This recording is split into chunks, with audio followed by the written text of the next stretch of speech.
Eu estava com o objetivo, estava pensando em falar da primeira viagem missionária de Paulo, que é um momento importante no livro de Atos, né? A gente tem falado do livro de Atos já há algum tempinho, e a gente entrou com algumas outras pregações no meio e tal, mas sequentemente a gente está tentando ver a sequência do livro de Atos, né? Tudo que está acontecendo e como a igreja vai se espalhando, né? Então ela começa em Jerusalém, basicamente, né?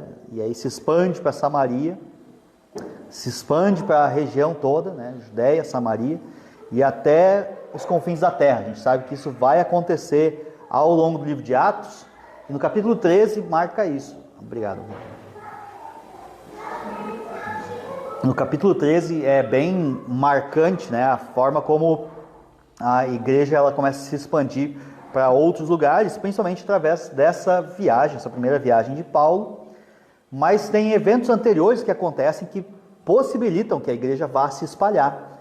Então, o que é necessário? Né? Pessoas que já conheçam um pouco de Bíblia, conheçam quem é o verdadeiro Deus, para que quando Paulo e os outros discípulos chegassem nesses lugares, as pessoas já conhecessem um pouco acerca de Deus. Então, essas viagens missionárias, toda vez que Paulo e outros vão chegar nesses lugares, eles vão procurar a sinagoga local, que é o lugar onde os judeus se reúnem, para que ali Paulo esteja pregando quem é Jesus Cristo.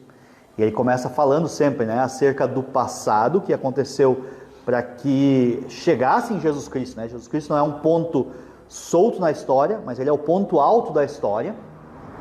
Então, Paulo, na sua pregação, ele aponta para isso. Ele diz, olha, as coisas que aconteceram foram assim, assim, assim, até que chegou Jesus Cristo. Então, no capítulo 13, a gente vai ver isso, provavelmente semana que vem, mas eu quero voltar um pouquinho na história e ver logo antes, no final do capítulo 12. Então, os que tiverem as suas Bíblias, podem abrir comigo, no capítulo 12, e eu quero começar no meio do versículo 20, não, no meio do 19, na verdade. No meio do 19, onde fala assim, depois Herodes foi da Judéia para Cesareia. Por que eu quero entrar nesse ponto aqui? Ele é um ponto histórico muito importante. O ponto onde Herodes, ele é citado, né? Ele é mencionado aqui, né? Ele fala assim, depois Herodes foi da Judéia para Cesareia, permaneceu ali durante algum tempo. Então Lucas, que é o escritor aqui, ele está escrevendo essa parte histórica daquele momento, né? Aquilo que está acontecendo. Diz assim, ele estava, versículo 20 agora, né? Ele, né, o Herodes, ele estava cheio de ira contra o povo de Tiro e Sidom. Contudo, eles haviam se reunido e procuravam ter uma audiência com ele. Tendo conseguido o apoio de Blasto, homem de confiança do rei, pediram paz porque dependiam das terras do rei para obter alimento. Então esse texto aqui está montando um contexto histórico, né? Lucas está contando a história do cristianismo, a história de como a igreja foi se expandindo, mas Lucas, como um historiador que ele se propõe a ser aqui, a gente sabe que ele não é historiador por profissão ele era médico, mas ele, como um pesquisador, ele resolve escrever Atos, ele escreve o livro de Lucas, né, e o livro de Atos, ele escreve esses dois livros narrando a história, dizendo o que aconteceu na história de Jesus. Ele entrevista, ele conversa com pessoas para conhecer a história de Jesus, e aqui a história depois de Jesus, né? A gente sabe que ele era um pouco mais novo que os discípulos, né, que conviveram com Jesus, então ele veio logo depois, ou né, durante a vida dos discípulos, ele era, vamos dizer assim, mais novinho nessa época, então ele consegue ainda pegar os discípulos já um pouco mais velhos, experientes, consegue consultar esses discípulos e ouvir as histórias desses discípulos. Muito provavelmente ele conviveu um bom tempo com Pedro e com João, e durante esse tempo, então, ele, né, conversa com esses caras e acaba escrevendo, então, a história, tanto de Jesus quanto a história dos apóstolos. Então, essa parte histórica ela é muito importante e relevante para a gente entender o que acontece com a igreja. É interessante que vários pesquisadores, ao longo da história, pesquisadores atuais, eles tentam buscar falhas na Bíblia, e muitas vezes eles vão para o livro de Atos, como é um livro histórico, você pode pesquisar sobre os eventos ali. E eles vão atrás de tentativas de desacreditar o livro de Atos. E eles começam a pesquisar sobre esses detalhes, que nem esse aqui, né? Sobre a história do povo de Tiro e povo de Sidom, que são ali só menções pequenas, né? E fala ali que tinha uma pequena guerra ali, um desconforto político nessa época. E quando as pessoas começam a pesquisar sobre esses eventos da história, eles começam a ver quão exatos são os relatos de Lucas. Então os historiadores de hoje, eles começam a pesquisar história grega, história romana dessa época, toda essa história dessa região, e eles tentam achar então furos na história bíblica. E esses furos eles não existem, porque a história está correta, né? E Lucas ele cita diversos povos, ele cita, né, em toda a sua narrativa, diversos países, ele fala de diversos reis, e ele começa a contar a história como ela aconteceu, e os cristãos, por muitas vezes, né, principalmente os cristãos do passado, né, eles olhavam para esse texto e eles tinham que crer sem essas comprovações históricas, né? Hoje a gente tem comprovações históricas, né? Então se tinham dúvidas, por exemplo, como é que Herodes aqui dessa época vai morrer aqui, por exemplo, aqui esse textinho que a gente vai ver vai narrar a morte de Herodes, mas a gente sabe que Herodes morreu no ano 3, 7, alguns vão falar, né? E aqui já é ano 40 e poucos, né? E aí parece ter um problema histórico, né? Então Herodes morre 2 vezes. E o que a gente vai descobrir daí na história mais recente é que houveram vários Herodes, que Herodes não era um sujeito, mas Herodes era um título, que nem a gente falasse presidente da República, né? Então morreu o presidente da República. Então Herodes não era só um sujeito, um personagem, mas houveram vários Herodes que foram pessoas, então é uma sequência de reis, os reis que eram herodianos, né? Hoje se chama o período herodiano, onde vários reis se chamavam Herodes, né? Então isso, para nós, né, que somos cristãos, que sempre cremos na Bíblia, a gente diz, não, mas é claro, a gente sabia que a Bíblia estava certa, mas as pessoas, né, o mundo histórico hoje, quando se olha para a história, né, hoje você olha e diz, não, realmente estava certo. Mas por muito tempo se desacreditou esses textos, tentaram dizer, não, como é que Herodes morre 2 vezes, né? Então hoje a gente tem comprovações históricas, é interessante isso, eu gosto muito dessa área histórica, como ela vai se encaixando com a história bíblica. Uma coisa que a gente não pode chegar no texto bíblico, né, e pensar, não, mas a arqueologia ou as ciências, né, mostram que a Bíblia está errada. Então a gente sempre crê primeiro na Bíblia, porque a gente sabe por fé que ela provém de Deus, que Deus foi quem garantiu que a história bíblica permanecesse, que ela fosse escrita da forma correta. E ao longo da história a gente começa a ter comprovações disso. Então, toda vez que o cristão ele olha para a Bíblia, ele pode e deve crer primeiramente que a Bíblia está correta, que a Bíblia foi escrita da forma certa, tanto nos aspectos históricos, quanto nos aspectos espirituais, aquilo que a Bíblia fala para nós e quer transformar a nossa vida. Então a Bíblia ela não é só um documento histórico que mostra a história do passado e como essa história foi acontecendo, mas ela mostra elementos, Deus fala desses elementos para a nossa vida, para a transformação de vidas. Então existe muito conteúdo na Bíblia para que a gente cresça.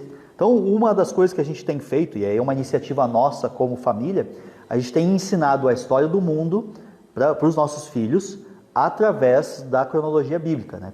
Aquelas coisas que a Bíblia vai falando, e os eventos do mundo vão sendo encaixados dentro da história bíblica, né? Depois vocês podem pedir para eles, peçam para eles recitarem para vocês a história, né? A cronologia da história. Então eles sabem recitar, pena que a Marina não está hoje, ela sabe melhor, né? A cronologia bíblica, né? De como as coisas vão acontecendo, os eventos da história, e como outros eventos da história secular, a história que não está escrita na Bíblia, como esses eventos vão se encaixando dentro da história bíblica, e as datas batem, tudo bate, e é interessante porque esse evento aqui de Herodes, o que vai acontecer aqui com Herodes, ela é uma marca grande na história, mas na Bíblia ela é uma notinha de rodapé, vamos dizer assim, né? Uma notinha do que, você vê que ele cita aqui o povo de Tiro e Sidom, cita esses 2 povos, e principalmente, né, que Herodes, ele estava aí com um certo desconforto, né? Fala ali, ele estava cheio de ira contra o povo de Tiro e Sidom. Então a gente, pela comprovação histórica, e nos escritos romanos a gente tem a comprovação de que isso é verdadeiro. Então eles se reuniram, né, e conseguiram apoio ali de um sujeito chamado Blasto, homem de confiança do rei, pediram paz porque dependiam então das terras. Essas terras que esses povos estavam ocupando pertenciam ao Império Romano, né? Os romanos tinham dominado tudo lá, e eles dependiam dessas terras para obter ali seu alimento. Olha que interessante o que acontece no versículo 21. No dia marcado, então teve um dia marcado para essa reunião dos líderes de Tiro, Sidom e o próprio Herodes, então eles iam reunir. No dia marcado, Herodes, vestindo seus trajes reais, então basicamente ali Herodes, né, foi a público vestindo a sua roupa bacana de rei, sentou-se em seu trono e fez um discurso ao povo. Então a gente sabe que nos palácios existia um trono que era do lado de fora, e esse trono do lado de fora ele era para discursar ao povo, né? Então ele sentava no trono, porque isso demonstrava quem ele era, né? Ele era rei diante daquele povo. Vestindo seus trajes, sentou-se e fez um discurso ao povo. O que o povo fez então? Olha que interessante, versículo 22, eles começaram a gritar.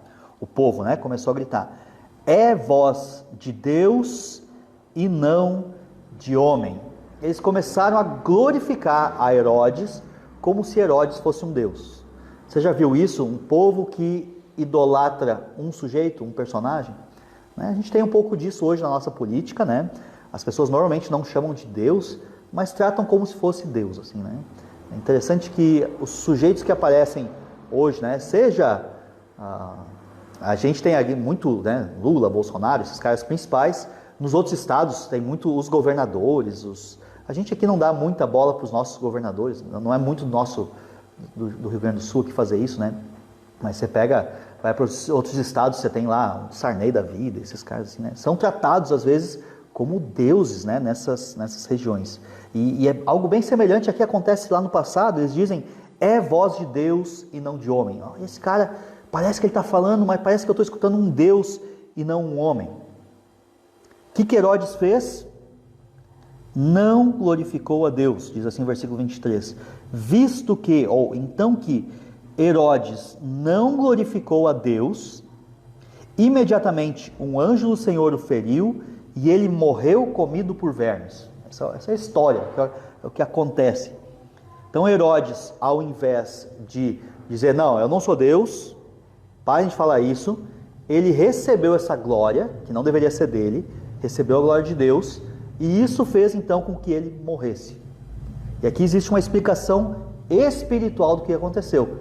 Diz ali que um anjo do Senhor o feriu e ele morreu comido por vermes.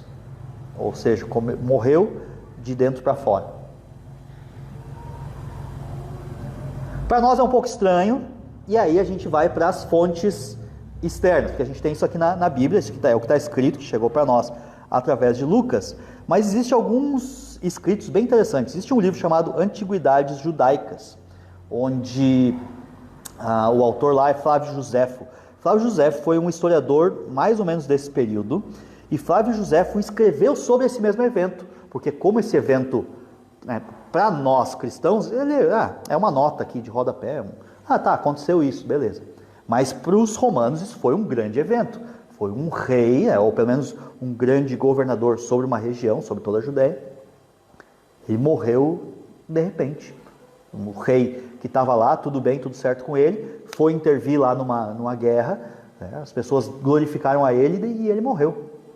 Então Flávio Josefo narra essa história, vamos dizer assim, é um paralelo. A gente tem aqui a história bíblica sendo narrada, né, Lucas escreve, e nós temos Flávio Josefo escrevendo sobre a história.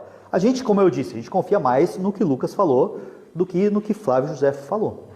Porque a gente tem Lucas como sendo inspirado por Deus, a história sendo contada pelo próprio Deus, através do povo de Deus, e nós temos aqui, né, uma história paralela, onde pessoas do Império Romano escreveram essa história. Então esse Flávio Josefo, ele foi encomendado, ele foi alguém que foi pago, né, para escrever a história dessa época. E ele estava vivo nessa época. Ele escreveu a história. É interessante que eles fazem assim, os reis lá de Roma, eles contratam Flávio Josefo para escrever toda a história, lá do começo do povo judeu, até os dias de hoje, que seria essa época aqui, né? Até essa época aqui. E ele escreve tudo isso, vai escrevendo, ele chega a mencionar Jesus, ele fala, e aí vem um cara chamado Jesus, assim, tal. E ele não dá muita bola para Jesus, ele menciona Jesus, né? Houve esse sujeito, tal, que foi assim, assim, assim, né? Parece que ele era como um Deus, tal, ele menciona lá. E aí ele chega nessa história, e essa história de Herodes, ele fala bem mais, porque para ele é bem mais relevante e importante Herodes. E ele fala que esse Herodes, nesse dia do discurso, ele teve um desconforto abdominal, né? Teve um desconforto na barriga, e ele então ficou recluso ali por uns dias, tá? Acho que ele menciona em 5 dias, e aí fala que ele teve então vermes, e esses vermes então começaram a aparecer, né, de dentro para fora, né? Então, obviamente, né, naquela época não tinha antibióticos como tinha hoje, né, onde você já consegue examinar, faz uma... Como é que é para olhar lá dentro, como é que as grávidas fazem? É com ecografia, colonoscopia, essas coisas não existiam, né, obviamente. Então eles foram descobrir da pior forma possível que o sujeito aqui, né, o Herodes, ele tinha vermes e isso então estava matando ele aos pouquinhos, né? Então é interessante como isso acontece, né? A história acontece, os eventos vão acontecendo, mas Deus tem as suas aplicações. Deus aqui no livro de Atos, através de Lucas, ele diz por que isso aconteceu. Não é simplesmente porque ele não tomou antivermífugo, não, é vermífugo que fala, né? Porque, de fato isso aconteceu, né? Ele não tomou o vermífugo e ficou mal. Mas Lucas vai um pouquinho mais fundo e isso é revelado por Deus. Por que isso aconteceu? E o porquê que isso aconteceu é porque ele não deu glória a Deus. Ele permitiu que ele fosse glorificado como um Deus, e esse é o motivo pela qual ele morreu. Ele morreu por vermes, mas ele morreu também porque ele reteve a glória de Deus. Então a glória que o povo deveria dar para Deus, ele recebeu para ele como se ele fosse um Deus. E Deus o castigou por isso. Diz ali, né, que, versículo 23, visto que Herodes não glorificou a Deus, imediatamente um anjo do Senhor o feriu. Então a gente não sabe se esse anjo foi um anjo visível, né, que apareceu lá. Talvez foi, né, de forma invisível, talvez foi de noite, talvez, né, foi em algum momento não visível. Flávio Josefo não fala sobre esse anjo, então a história do mundo não inclui essa intervenção sobrenatural, mas a Bíblia diz que houve ali uma intervenção sobrenatural. De forma sobrenatural, por um motivo sobrenatural, isso aconteceu. Então nós temos um Deus, é interessante o que é falado acerca de Deus aqui. Nós temos um Deus que intervém no mundo natural, de forma sobrenatural. Então os vermes, por exemplo, a doença que ele tinha foi algo natural, né? Vermes é uma coisa que existe até hoje, é algo que faz parte, mas nós temos um Deus que permitiu que esses vermes matassem ali o Herodes. E por que Deus permitiu? Porque Herodes não deu glória a Deus. Então o que para o mundo é um evento totalmente natural, e, né, onde Flávio Josefo lá descreve, diz, não, até é interessante que Flávio Josefo lá, ele descreve as roupas que o rei estava vestindo. Ele diz que essas roupas que ele vestia, elas reluziam à luz do sol, como uma roupa metálica assim, e essa roupa então, conforme ela se mexia, ela refletia a luz do sol, e esse foi um dos motivos que o povo então glorificou, porque Flávio Josefo diz que o povo glorificou ele como Deus mesmo naquele momento. Então é interessante como batem os relatos, né? Não são relatos diferentes, você consegue juntar os dois relatos. E ele fala lá, então, as vestes desse rei refletiam quando o sol batia e parecia como um Deus mesmo. Então, esse relato ele é muito vívido, que mostra algo que aconteceu. Entretanto, versículo 24, a palavra de Deus continuava a crescer e a espalhar-se. Então é interessante que mesmo que as pessoas tentem dar glória a si, e ali tinha um presidente, um rei, né, os caras importantes tentando buscar glória para si mesmo, mesmo com essas intervenções de pessoas, de reis que tentam até às vezes segurar a igreja, a gente sabe que Herodes tinha ali as suas intenções de talvez, né, fazer o reino romano prosperar e tudo mais. Essa intenção humana ela não vai prosperar se Deus não quiser. Porque nós temos um Deus que governa a história, que governa tudo o que está acontecendo, mas Ele também governa as nossas vidas. E o que a gente pode e deve aprender com esse texto aqui? Que é muito claro, né? Eu sei que ninguém aqui é rei, ninguém aqui é presidente do país, nem nada assim. Talvez você é presidente, sei lá, de condomínio, às vezes, uma coisa. É presidente de condomínio? Não. Tu é? Do condomínio? Do condomínio, tu fala. Tá. Então aqui o mais próximo de um rei que a gente tem é o Raul, como presidente do condomínio, legal, né? Mas ele, né, na sua função, e cada um de nós nas nossas funções, a gente deve funcionar para a glória de Deus. Então por que nós somos às vezes, sei lá, presidente do condomínio, por que nós somos líder disso aqui, ou fazemos essa ou tarefa, ou isso que nós fazemos? Para que nós fazemos o que fazemos? A resposta é para que Deus seja glorificado e não nós. Então é muito fácil nós cairmos na mesma armadilha que Herodes caiu aqui. Das pessoas acharem, né? Nossa, como é legal o trabalho que aquela pessoa faz. Nossa, como é bom aquilo que a pessoa faz. Como ele faz bem feito o seu serviço. Como ele faz bem feito, como ele cuida bem da sua casa. E a gente acaba então glorificando a nós mesmos. A gente que é alemão, né, de interior, normalmente a gente gosta de ter nossa casa bonitinha, né, as plantinhas plantadas na frente, tudo direitinho. Né? E muitas vezes a gente faz isso para quê? Para a nossa própria glória, para que a gente seja glorificado. Mas a Bíblia fala que tudo que nós fazemos ou deixamos de fazer, isso tem que ser para a glória de Deus. E essa é a lição desse texto, essa é a lição da morte de Herodes. Herodes morreu para que essa verdade fosse revelada.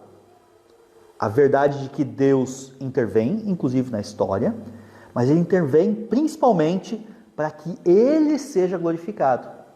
Então as coisas que acontecem ou deixam de acontecer na nossa história, na nossa vida, elas têm que apontar para a glória de Deus. Então a gente agora há pouco orou por doenças, né? E é uma realidade na nossa vida, é uma realidade do nosso inverno, né? Chega o inverno, parece que a gente tem bem mais motivos de oração por doença, né? Então a pergunta é, por que existem doenças? Né? E o texto mostra uma doença ali que aconteceu. Né? E alguém que se deu mal, inclusive, porque buscou glorificar a si mesmo. Né? Naquelas coisas boas que ele estava fazendo, ele estava ali acabando com uma guerra, ele estava ali permitindo que o povo plantasse na terra que pertencia a ele, né? E ele queria sair por cima, ele queria mostrar como eu sou bom, vejam, né, como eu sou bom, e as pessoas, né, inclusive apoiaram isso, como ele é bom nisso, né? Vamos adorar ele no lugar de Deus, né? Deus não importa, o que importa é esse rei aí que está permitindo as coisas, né? Então a gente esquece de Deus, isso acontece frequentemente na nossa vida, a gente esquece de Deus e busca glorificar pessoas ou ser glorificado. Então, inclusive na doença, né? Inclusive na doença, nas dificuldades, existe um Deus a ser glorificado. Né? Então, por que nós ficamos doentes ou não ficamos doentes? Né? Então, existem coisas humanas, né? Como aqui a gente viu, né? Coisas, né, naturais, eventos naturais, aqui um verme aqui que se espalhou pelo corpo do cara, mas existe também um Deus que está por trás. O mundo não percebe isso. Quando a gente lê a história do mundo, desse Flávio Josefo aí, desse escritor, a gente vai ver que ele descreve a história simplesmente nos eventos naturais que acontecem, sem incluir a Deus, sem perceber que existe um Deus que permite que a história aconteça desse jeito. A gente lê a história normalmente desse jeito. Mas quando a gente lê a Bíblia, a gente vê, opa, tem um Deus que está conduzindo a história e permitindo que a história aconteça assim, mas também permitindo que a história da nossa vida, cada coisa que acontece na nossa vida, seja para a glória de Deus. E nós devemos então glorificar a Deus com tudo que acontece na nossa vida. Seja na saúde, seja na doença, seja no desemprego, seja na falta de amigos, seja, né, em tudo que acontece, nós devemos buscar glorificar a Deus. Esse tem que ser o objetivo da nossa vida. Então nós temos que, com a nossa vida, permitir que Deus seja glorificado. Ao contrário do que Herodes fez aqui, né, onde ele, nos eventos da sua vida, ele pensou, puxa, como eu sou bom, né? Nossa, e até as pessoas estão falando isso, como eu sou o cara, né? E aí Deus então fere ele mortalmente, né? Feriu ele mortalmente. Ele vai inclusive morrer por conta disso, né? Não que sempre a gente vai morrer, né? Às vezes até isso também pode acontecer, né? Pessoas podem morrer por não dar glória a Deus da forma correta. A gente consegue avaliar algumas coisas que acontecem ao nosso redor às vezes por conta disso, mas normalmente isso não acontece assim, né? Normalmente as pessoas não glorificam a Deus e não morrem, né? Então a gente tem aí, como eu citei, alguns políticos, né? Vários políticos que não glorificam a Deus e mesmo assim não morrem, né? E tem uns que não morrem nunca, né? Tá aí o... Como é que é o do Maranhão lá? O Sarney. Sarney não me deixa mentir, né? Quantos anos será que tem o Sarney? Né? Então, esse cara assim, parece que não morre nunca, né? Não glorificam a Deus, trazem toda a glória para si, para sua família, para sua, né, linhagem, para o seu partido, né? E a glória do seu partido é o que importa, né? Então, nós não pensamos assim. Nós como cristãos temos que cuidar para que as nossas vidas de fato glorifiquem a Deus em tudo que nós fazemos, em tudo que nós pensamos e toda a reação que nós temos às coisas dessa vida, né? Então, né, desde a pequena coisinha, que nem eu falei, né, cuidar do nosso jardim, plantar uma plantinha lá na frente e tal, tem que ser para a glória de Deus, tudo que nós fazemos. A Bíblia diz que até nas coisas mais triviais, as coisas do dia a dia, né, fala lá, quer comais, quer bebais, né? Seja comendo ou seja bebendo, coisas do dia a dia, nós temos que fazer inclusive isso para a glória de Deus. Coisas pequeninhas, coisas grandes, grandes decisões na vida, nós temos que fazer tudo para a glória de Deus. Então que a nossa vida seja vista dessa forma, que as pessoas possam ver isso acontecendo na nossa vida. Diferente do que Herodes aponta aqui e mostra, né, na sua própria vida, que nós tenhamos uma vida que realmente glorifica a Deus. E aí os eventos, as coisas que Deus vai permitir na nossa vida, de fato, né, vão ser coisas que glorificam ao próprio Deus e constroem em cima. Então seja às vezes, né, numa doença, seja às vezes num evento na nossa vida, seja uma doença pequenininha, leve, seja uma doença grande, né, coisas que tudo isso possa permitir que Deus seja visto, que Deus seja glorificado na nossa vida. Então vamos orar por isso e vamos pedir e agradecer, né, pela glória de Deus na nossa vida. Oremos. Senhor nosso Deus e Pai, obrigado, Senhor, pelo texto bíblico, Senhor, que nos conforta, que nos orienta, que nos mostra que o Senhor é Deus, o Senhor é Deus que coordena a história e que fez a história acontecer do jeito que o Senhor queria. Hoje vimos aqui essa história de Herodes, essa passagenzinha da Bíblia, Senhor, que mostra o que realmente estava acontecendo. Obrigado, Senhor, porque o Senhor conduziu a história naquele momento e permitiu que aquele sujeito lá morresse, porque não deu glória a Ti, para que servisse como lição para nós, hoje, em 2023, para que nós aprendamos, Senhor, a não buscar a glória própria, não buscar a glória que vem dos homens, não buscar ser bem visto por todos, acima de ser bem visto pelo Senhor. Que acima de tudo nós estejamos decidindo obedecer ao Senhor em tudo que fazemos. Que nós decidamos, Senhor, a cada dia dar glória a Ti em cada ação, em cada pensamento, em tudo que fazemos. E que essa seja uma marca da nossa vida, Senhor. Buscar dar glória a Ti. Seja criando os nossos filhos, seja, Senhor, cuidando das pessoas que estão ao nosso redor, seja cada vez que preparamos uma refeição, seja cada vez que nos alimentamos, seja cada vez que saímos por aí dirigindo, Senhor, que tudo que fazemos, façamos para a glória do Senhor. Nos ajude, Senhor, porque sabemos que isso não é fácil, sabemos que isso é algo, na verdade, a ser aprendido e algo a ser conduzido, Senhor, ao longo da nossa vida. Que nós possamos aprender, Senhor, a viver para a Tua glória. Por isso oramos a Ti, porque precisamos do Teu auxílio para isso. Oramos em nome de Jesus. Amém.